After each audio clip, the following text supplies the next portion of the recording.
દુર્ભાગ્ય એ છે કે આ રોડ ઉપર જ પણ ઉના ગીર ગઢડા તાલુકા ભાજપના પ્રમુખનું ગામ પણ ચોરાલી મોલી આ રોડ ઉપર જ આવે છે. હવે એક બાજુ ભાજપ છે એ વિકાસને નામે વાતો કરે છે, એના તાલુકા પ્રમુખ જે છે એ લોકો વિકાસના નામે વાતો કરે છે, અને પોતાના જ ગામનો રસ્તો જે છે એ આ પ્રમાણે ભ્રષ્ટાચારથી ખદબદે છે અને નજરની સામે આખે. નમસ્કાર, જય સોમનાથ.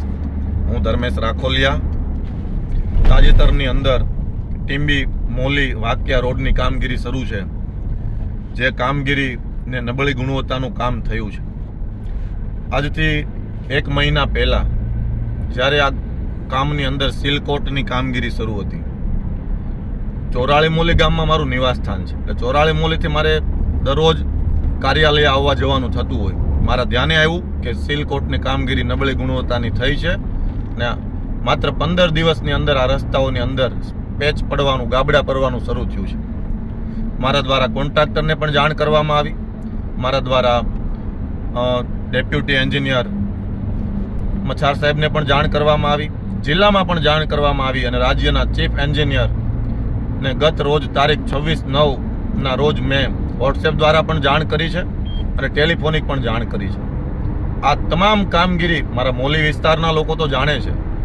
પછી એ કાકીડી મોલીના સરપંચ હોય, નારિયેળી મોલીના સરપંચ હોય, સાણા વાક્યાના સરપંચ હોય, મોટી મોલીના સરપંચ હોય કે મારા માદરે વતન ચોરાળી મોલીના સરપંચ હોય, જ્યાં જરૂર પડી છે ત્યાં ગત ગ્રામસભાની અંદર આ બાબતે અમે ઠરાવ પણ કરેલા છે. આ વાત હું એટલે આપના માટે ધ્યાને મૂકું છું કે આ કામગીરી અમે નબળી ચલાવવાના જ નથી અને ચલાવશું પણ નહીં. આ કામગીરીમાં જે જરૂરી હતી એ તમામ જગ્યાએ જાણ કરી છે. ગાંધીનગરથી ચીફ એન્જિનિયર સાહેબે આની વિઝિટ પણ કરી છે. હાલ વરસાદી વાતાવરણના કારણે સાહેબની સૂચના મુજબ હાલ પૂરતી લોકોની મુશ્કેલીને ધ્યાનમાં લઈ કોન્ક્રીટ દ્વારા જે ગાબડા પડ્યા છે એનું રિપેરિંગ કામ શરૂ છે. આ રોડ ફાઇનલ સિલકોટ સાથે કમ્પ્લીટ ગુણવત્તા સાથે બનશે એમની જવાબદારી આ તાલુકાના ધારાસભ્ય શ્રી કાળુભાઈ રાઠોડ અને અમારી સંગઠનની છે. હવે વાત રહી ગત રોજ પૂર્વ ધારાસભ્ય, હું તો એમને નિષ્ફળ ધારાસભ્ય કહીશ, કે આ રોડની મુલાકાતે આવેલા. આ અમારા મોલી વિસ્તારના તમામ સરપંચોને આજીજી કરેલ કે તમે મારી સાથે આવો, મારા ખોટા તાલમાં તમે તાલ પુરાવો. ચોખ્ખી ના પાડેલી. વિશેષ વાત એ પણ છે, જરૂર પડશે તો આગામી સમયમાં હું એ પણ કહીશ કે હમણાં મારી સાથે એક સરપંચ અમારી વિચારધારામાં જોડાણા છે, ખૂબ સારા છે, ખૂબ એક્ટિવ છે. એમને પણ કીધું તમે કેમ એમની વિચારધારામાં જોડાણા. એમણે એને ખૂબ સારો પ્રત્યુત્તર આપ્યો છે. આગામી સમયમાં આપણે જરૂર પડશે તો એ બાબતે પણ ચર્ચા કરશું. મારે ધારાસભ્યશ્રીને એટલું જ કહેવું છે, પેલા આપ જાણો શું કાર્યવાહી થઈ છે, અને આપને તો રસ્તા ઉપર રોડ ઉપર આવતા ખૂબ મોડું થઈ ગયું. 2022 પછી તમે આ એટલા 3 વર્ષ પછી તમે ક્યાં મરી ગયા હતા? અત્યારે તમારે લોકોની વચ્ચે દેખાવું પડ્યું. એ કારણ શું છે એ પણ લોકોને કહો. તમે કહો છો કે ભાજપનો પ્રમુખ આ ચોરાળી મોલી ગામમાં રહે છે, આ રસ્તા ઉપરથી હાલે છે, બધાએ મળીને ભ્રષ્ટાચાર કર્યો છે, તો ભાઈ મારે આ કાર્યવાહી શું કામ કરવી જોઈએ? મેં શું કાર્યવાહી કરી છે એ પહેલા તમે જાણો.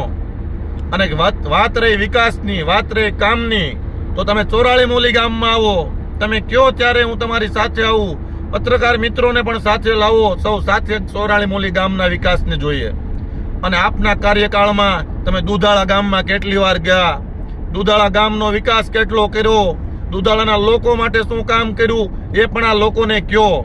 તમે એવું ના સમજતા કે 30 વર્ષનું શાસન આપે જે ધારાસભ્ય રહ્યા છો, આપ નિષ્ફળ ધારાસભ્યને હું એ પણ કહું છું કે 30 વર્ષના શાસનમાં તમે જે લોકો માટે શું કર્યું એની કોઈ બુક બનાવી તો લોકોને આપજો. બાકી મારે એટલું કેવું છે, ગીર ગઢડા તાલુકો આજે આ વિકાસની હરણપાળ વિકાસની ગતિમાં જો પાછળ રહ્યો હોય તેનું કારણ નિષ્ફળ ધારાસભ્ય શ્રી આપ છો. બાકી જો કામ કરવાની ઈચ્છા હોય, કામ કરવાની હામ હોય તો 2012 થી લઈ અને 2022 સુધી આપ જ ધારાસભ્ય હતા. 2013 ની અંદર ગીર ગઢડા તાલુકાનું વિભાજન થયું અને ગીર ગઢડા તાલુકો નવો તાલુકો થયો છે.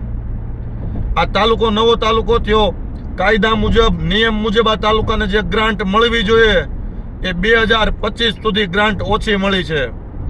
કેમ આપના ધ્યાને ન આવ્યું? તમે આ તાલુકાનું હિત ઈચ્છતા હોય તો વર્ષે તાલુકાને 50 લાખ રૂપિયાનું નુકસાન હતું. આપના કાર્યકાળની અંદર આ આશરે 5 કરોડ રૂપિયાનું નુકસાન હું આજે 9 મહિના થયા છે. હું આજે મારી જવાબદારી નિભાવી રહ્યો છું. 2022 થી માન્ય ધારાસભ્ય શ્રી કાળુભાઈ રાઠોડ અહીંયા કામ કરે છે. આ બાબતે એમણે પણ ચિંતા કરી અને મેં પણ ચિંતા કરી.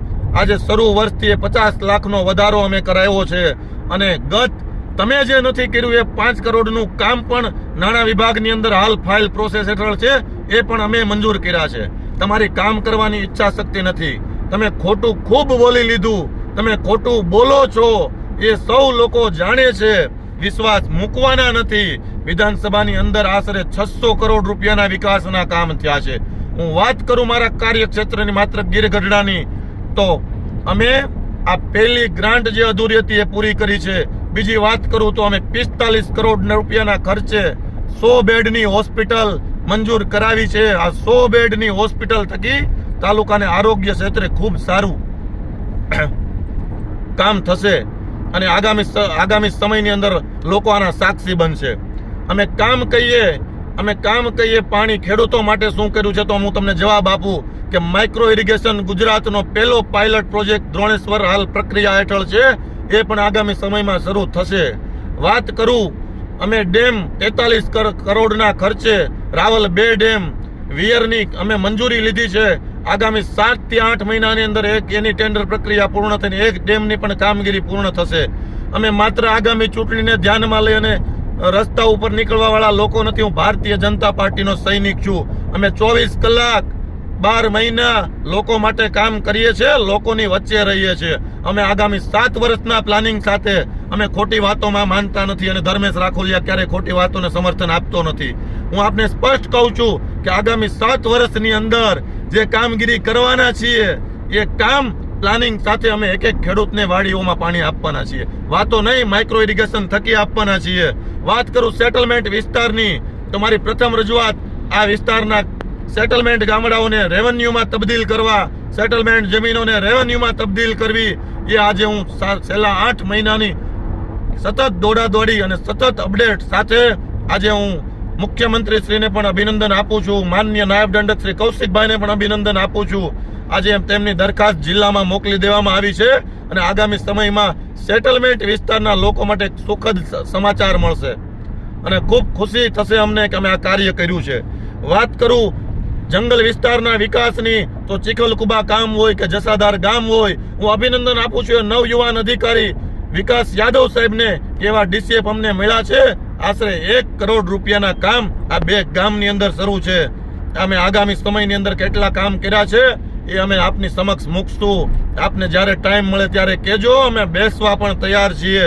અમે કામ કરીએ છીએ. અમે પ્રવાસન ક્ષેત્રે આ તાલુકાને વેગ મળે, આ તાલુકામાં પ્રવાસન ક્ષેત્રે રોજગારી ઊભી થાય, આ તાલુકાને ઓપન સફારી મળે, આ તાલુકાને સ્મોલ જીઆઈડીસી મળે, એ બાબતે અમે વાત નહીં, અમે પ્રક્રિયા શરૂ કરી છે. ઓન પેપર કામગીરી શરૂ છે. જોવી હોય ત્યારે તમે અમારી પાસે આવજો, અમે બતાવવા તૈયાર છીએ. ગામનો છોકરો છું, કામનો છોકરો છું. વાતોમાં નથી માનતો, હું વિકાસમાં માનું છું. હું નીચ કક્ષાની રાજનીતિમાં નથી માનતો, હું કામગીરીમાં માનું છું. તાલુકાની અંદર વાત કરીએ તો આ તાલુકો તો ખૂબ સારો તાલુકો છે. તમે એવું સમજતા હોય કે મારી આવડત હતી આ તાલુકામાં હું જીતી જાતો તો એ વાત હું તમારી જિલ્લા પંચાયત સીટથી વાત કરું. રાજપુરા જિલ્લા પંચાયત સીટની અંદર માત્ર 25 બ્રાહ્મણોના ઘર છે અને એ બ્રાહ્મણનો દીકરો ભાવેશભાઈ ઉપાધ્યાય આપના દીકરાને કેટલા મતથી પછાડે છે. આ લોકોનો ન્યાય છે. એટલે હવે ખોટી રાજનીતિ રહેવા દો. આ તાલુકાના લોકો તમને ઓળખે છે. ભ્રષ્ટાચાર કોણે કર્યો, આ એજન્સીઓ સેટ થઈને કામ કોના સમયમાં અહીંયા આવી છે. અને અમે તો એ કહીએ છીએ કે હારા કામ થયા ને માથા ભટકાવો કેટલા મજબૂત કામ થયા એટલે તમને ખબર પડે કે આવા કામ થાય છે. એટલે ખોટી વાતો રહેવા દો. તમને એવું હોય આ યુવાન છે, આ તાલુકો બીજા હકાવે છે તો આ તાલુકાના નાગરિકો હકાવે છે. હું માત્ર તાલુકાના સંગઠનાત્મક રીતે કામગીરી કરું છું. હું સંગઠનનો પ્રોટોકોલ જાણું છું, હું કાયદો જાણું છું, હું ખૂબ સારી નીતિ વિષયક બાબતની અંદર જાણું છું. યુવાન છું, નહીં જાણતો હોય તો સલાહ લઈ લે, શરમાઈશ નહીં, પણ હું ખોટી વાત તો નહીં કરું. આ તાલુકા માટે મારે જે કરવું પડશે, જે ભોગવવું પડશે ભોગવીશ. પણ તમે એવું પણ ના ઈચ્છતા કે આજ સુધી મારી સામે કોઈ બોલ્યો નથી એટલે કોઈ બોલશે નહીં. હું હમી છાતીએ બોલવાનો છું, કાયદાની સાપેક્ષતામાં બોલવાનો છું. અને હું જ્યારે આપ ખોટું બોલો ત્યારે હું આપને ઉઘાડા પાડવાનો છું. એટલે હું જરાય કાંઈ આપનાથી તમે દબાવવાની વાત કરો તો હું નિષ્ફળ ધારાસભ્ય શ્રી દબાવવાનો નથી. હું આ તાલુકા માટે જો ભારતીય જનતા પાર્ટીમાં જે જવાબદારી છે એ પ્રમુખ તો એક જવાબદારીનો ભાગ છે. હું આ પાર્ટીનો એક સૈનિક છું, હું આ પાર્ટીનો એક કાર્યકર્તા છું. આજે હું પ્રમુખ છું, કાલે બીજા પ્રમુખ હશે તો એની સાથે ખંભો મિલાવીને કામ કરવાનો છું. હું સાથે લઈને ચાલવા વાળો માણસ છું. બાકી તમે કોના સહકારથી ને કોના સમર્થનથી ધારાસભ્ય બનતા હતા એ આખો તાલુકો જાણે છે, હું જાણું છું. એટલે એમાં હું પડતો નથી. હવે આ જબા કાઢી અને કંઈક સેવા ધર્મનું કામ કરો એવી મારી આપને શુભેચ્છા છે. કોઈક યુવાનને આગળ આવવા દો અને યુવાનનું ભવિષ્ય ઈચ્છો. આ તાલુકાનું ભવિષ્ય તો તમે પહેલાય નથી ઈચ્છું અને તમે હવે નથી ઈચ્છવાના. એટલે કોઈક યુવાનનું ભવિષ્ય ઈચ્છો ને કોઈક યુવાનને આવવા દો. હવે તમે બેસો એ સારી વાત છે અને આપને ખૂબ અભિનંદન.